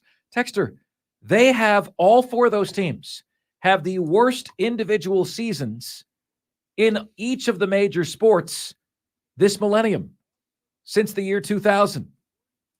They all have the worst seasons. Detroit just won a 4-team division. Only 4 teams are in this division for the first time in their lives. How can you say that Detroit isn't a depressed sports city? Are the Pistons good? No, they're historically bad. Are the Red Wings good? Not really. Are the Tigers good? Last place. Are the Lions good? Maybe, but they've waited forever and a day to get to this place. All right, my friends, it is time for us to do that jam. We call it the top 5 at 5, the top 5 biggest sports stories of the day, the top 5 topics we're discussing. Ladies and gentlemen of the Upstate, Offsiders, the top 5 at 5 starts right now. And now, the top 5 at 5. And 5, 4, 3, 2, 1. Hit it. 5. All right, at number 5 today, my friends, how about a grade for Clemson's football season and South Carolina's football season? I'll show you mine if you show me yours. What grade do you have? Don Munson joined us in the last hour and gave Clemson a grade of B. I think that's a little rich for my blood. When you can, and Don doesn't deal in expectation, and I understand that. He's made that point very, very clear. I do. When the expectation was college football playoff, to be 4-4 at one point of the year is not a B grade season to me. Okay? A B grade season to me, what would have been a B? Making the college football playoff and getting smoked. that would have been a B. At least you got in. Okay? An A grade season to me would have been making the national championship game or losing in the college football playoff, but having it be like the one of the two games we saw. I mean, that's the expectation at Clemson, right? So for me, the Clemson grade is C-. For me, the South Carolina grade is F. You speak to employees of the school, you're going to get higher grades. It is what it is, right? I say C- for Clemson. Diesel, what is your Clemson grade? Is it exactly that? Is it a little higher? Is it a little lower? Football, I'd give Clemson a. When you look at the totality of the season and how far they fell outside of the top 25, despite winning 5 straight to end the season, feeling good about themselves towards the end of the season, you got to look at the totality, who you lost to them, who you lost to, how you lost to them. I think you got to give Clemson a C+ in football. You know, you are a program where best is the standard, and you didn't get even good for a majority of the season. Like, you were a 500 football team that fell out of the top 25 at one point. C+ is as high as I'm willing to go. As high as Diesel is willing to go. What is your grade? How about your grade for South Carolina, Diesel? Do you go? Oh, South Carolina is there lower than an F? Is F-? Ooh. Like, come on, guys. The fact is, you came in with a tremendous amount of hype on the season. Everybody thought Shane Beamer forever, thinking this was the year that South Carolina was going to pop. You had these elevated expectations coming out of last season with the wins against Tennessee and Clemson, and you fell flat. You screwed the pooch. You peed the bed. You didn't accomplish anything that you needed to accomplish this year. This was an awful season for South Carolina football. And anybody who says otherwise is learning from the Scott Fitterer school of dealing with a crappy boss. You know, he's standing there while Dave Tepper is throwing drinks like a battered wife. And that's how South Carolina fans behave in regards to their program. Well, you know, at least he didn't give me a black eye tonight. You know, he may have hurt my arm a little bit, but he didn't hit me in the face, so that's pretty good. Come on, guys. Oh no. Anything higher than F is just flat out wrong. Diesel says C+ for Clemson. I say C- for the Clemson football season. Diesel says F for South Carolina. I say F for South Carolina. What are your grades for Clemson Tigers football season and South Carolina Gamecocks football season?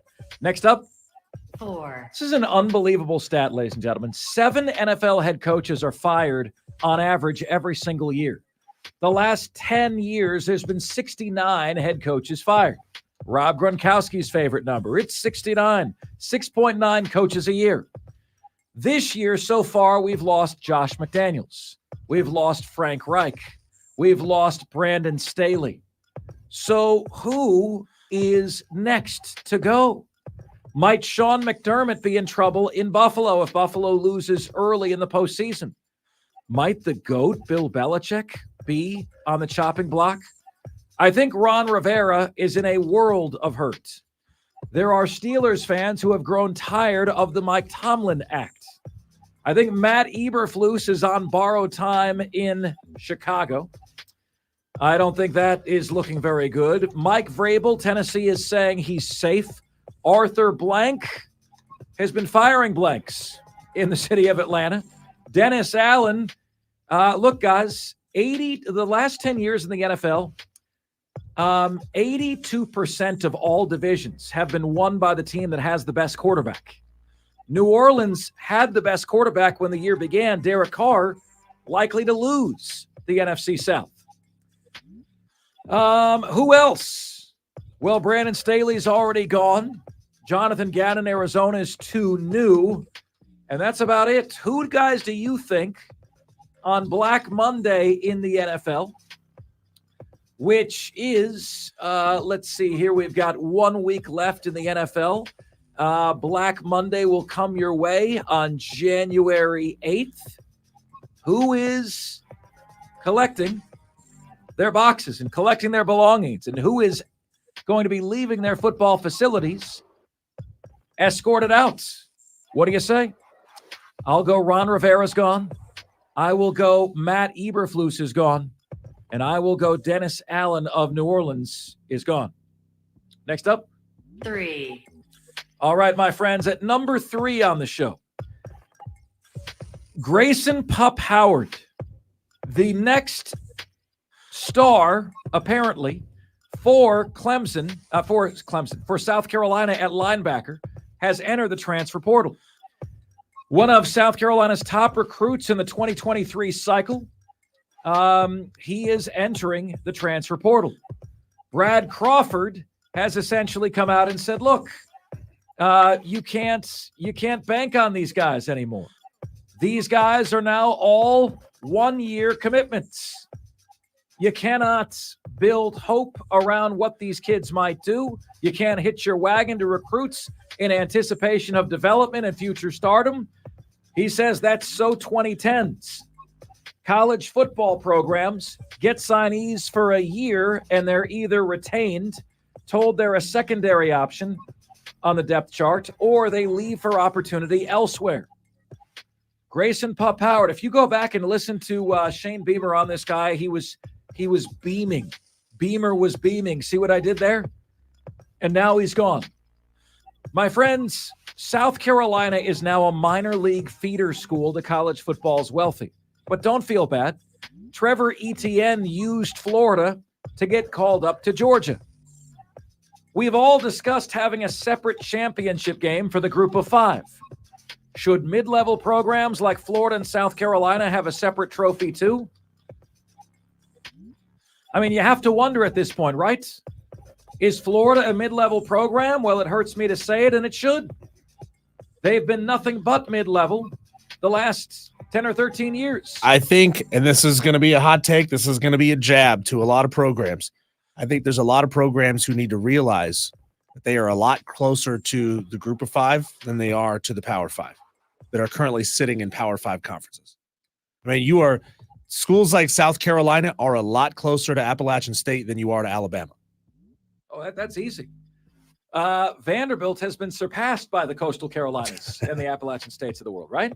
I mean, they've been long since passed them. It's a masterclass on how to squander $50 million a year.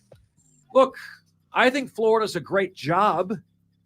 I think Florida's outside a top 10 program overall in college football today. But at the same token, they've been mid-level the last 13 plus years. It's been a dark era. That's what college football is now, my friends. I'm not interested in paying for a title. I have zero interest in that. I don't blame South Carolina for not doing the same, but to lose a surefire starter at the linebacker position, that, my friends, is going to leave a mark. Next up, 2. We're asking you today, who is America's saddest sports city, my friends? The saddest sports city in America. Now, when I hosted for CBS Sports Radio, I asked this question to them. And they blew up the phone lines with Buffalo and with San Diego and with Oakland. But none of those are my nominees. Detroit, Charlotte, Dallas, New York, and Minneapolis are. So what do you guys think? Who is America's saddest sports city when you consider the lack of success? Charlotte absolutely has a play for this, man. They most certainly do. The Hornets and the Panthers are incredibly irrelevant. Diesel asked yesterday, are the Carolina Panthers in danger of becoming more irrelevant than the Charlotte Hornets? Texter said, Charlotte's minor league hockey team, the Checkers, are okay. Woo. Woo. Woo. Who cares about minor league hockey? In a city the size of Charlotte. Correct. Right. Who cares? Give me a break. My Diesel's vote is Detroit. My vote is Minneapolis. What is your vote for the saddest American city? And finally, 1. You know, a really nice guy on social media said something to me over the holidays that I'll bring to you guys now. He said to me, Actually, scratch this. Scratch this, Diesel. I just remembered something. And I'm going to go somewhere else here. So, Diesel, could you be so kind as to give me the number 1 just one more time? 1. There you go. This is awesome. In 2017, Florida linebacker Jeremiah Moon met Jacob Long and gave him a pair of cleats. 6 years later, Moon plays for the Ravens. Former UF linebacker, now is a Baltimore Raven. And the kid that he gave the cleats to is now a U.S. Marine who was part of this past weekend's flyover crew in Baltimore. Look at this picture. Diesel, how cool is that? Jeremiah Moon at Florida 6 years ago. That's awesome. Now he's part of the flyover in Baltimore, and Moon is a linebacker. That is incredible. So I posted this today, and a buddy, or I don't know him personally, but a guy always disgruntled on Twitter, his name is Tom. He says, Mark, this is top 5 at 5 worthy. Diesel, people we don't know are now using segments in tweets to us that we do. How cool is that? He says top 5 at 5 worthy. And I said, Tom, great idea. I'll credit you. I'll credit you for this because that is top 5 at 5 worthy. A kid grew up a Gator fan, became a Marine, reunites with a player that gave him his cleats. He still has the cleats in his hand. And that is awesome. How about some inspiration for the top 5 at 5 today?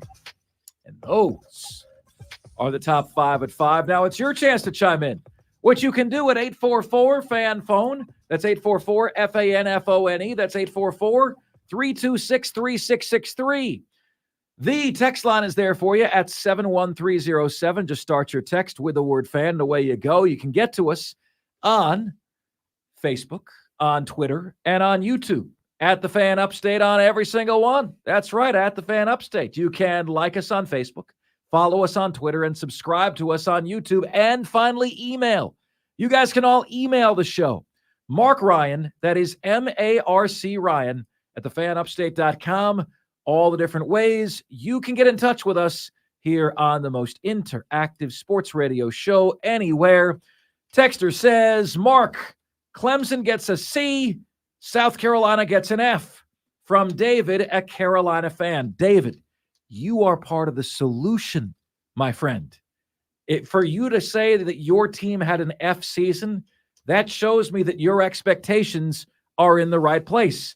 Plus, David, you have directly split the difference between Diesel's grade C+ and my grade C-. Texter says, Mark, please say Arthur Smith of Atlanta is out. He is terrible, as Sir Charles would say.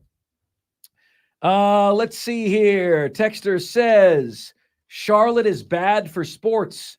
There is no home field advantage, maybe because no one in Charlotte is from Charlotte. Why is Diesel Charlotte so transient? I mean, you wouldn't think, like, I got a lot of transient stuff in Florida when I lived there. You'd expect that, right? Like everyone retires to Florida, snowbirds down to Florida. You know, Florida's at a booming population. I wouldn't think Charlotte would be as transient as it is.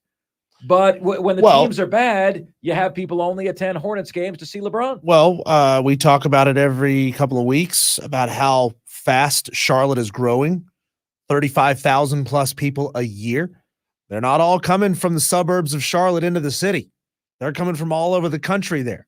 Also, have you heard of the concept of halfbacks, where people from up north move to Florida, decide it's too hot, and they move halfway back? Charlotte geographically sits in a really nice place. It's a banking hub. It's a rapidly growing city, 35,000 people a year.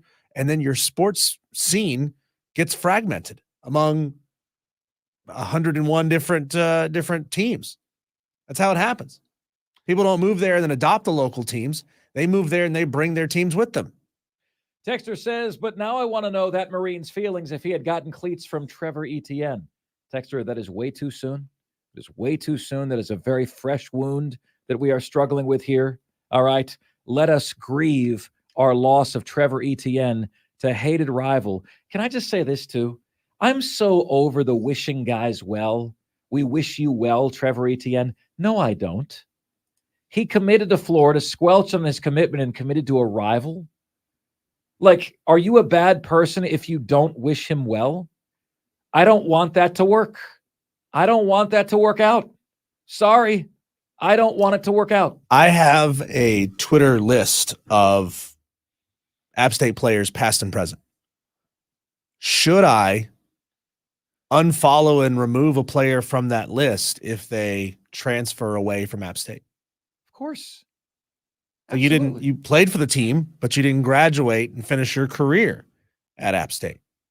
Absolutely. You left us. You defected. You're out of here. You're not on the list anymore. Of course. Absolutely. Not that they care, but that's not the point. But I mean, like when you transfer Diesel to a rival, when you go from Florida to Georgia, that's just stuff you don't do, you know? And so, like, I'm sorry, I do not wish you well, Trevor Etienne. I don't. I'll wish you well once you leave Georgia, but I'll always kind of have an axe to grind against you for what you did. You used my school. Does that make me a bad guy? I mean, all these guys like Grayson Pup Howard leaves South Carolina, enters the portal. All of his teammates are like, wish you well, bro. Go get it. Go dominate. Is that how you really feel? Or are you doing what you think you should do? You know, are you really wish him a ton of success? You know, you chose to stay at South Carolina. He said he's better than you. He's telling you he's better than you. He deserves better than what you can offer. You wish that well? Come on, man. Really? Do you really? When you say to your ex who just dumped you, I wish you well, do you really wish her well? Yeah. What if it's a player, like a defensive player, a linebacker? Do the linebackers at Florida wish Etienne well? Because you're going to have to tackle him. You're going to have to stop him now. I wish you well. I hope that you have success against me next year. I wish you well. What? Yeah, get out of here. All right, up next. I cannot believe that they let Reese Davis get fleeced like this. See that wool? It is right over his eyes. Next here on Offsides, we are the Fan Upstate.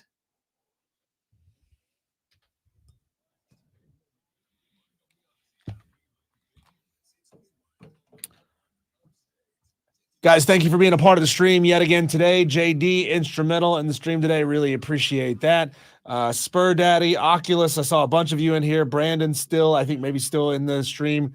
All you guys, thank you so much for doing what you do to help keep spreading the word. Dan B, what's up? To keep spreading the word about the show, about the YouTube stream, all of it. I hope to see you guys. Since JD just mentioned it, I hope to see you on Sunday from 11 noon. I'll be at Dave & Buster's Woodruff Road in Greenville for the very last Carolina kickoff show of the season. Feels like they're going to renew for next year at Dave & Buster's, so maybe we'll see you out there again next year, but assume that Sunday is the very last one ever. I want to see you there. We love you guys. Help us grow this thing this year, man. Like we're seeing some really, really cool numbers. You know, like we look at this and the people in the stream are growing. The comments are growing. The impact, the viewership is growing of it. Help us spread the word, man. You can not only just listen to Offsides, you can watch it as well. We love you guys. We'll see you tomorrow.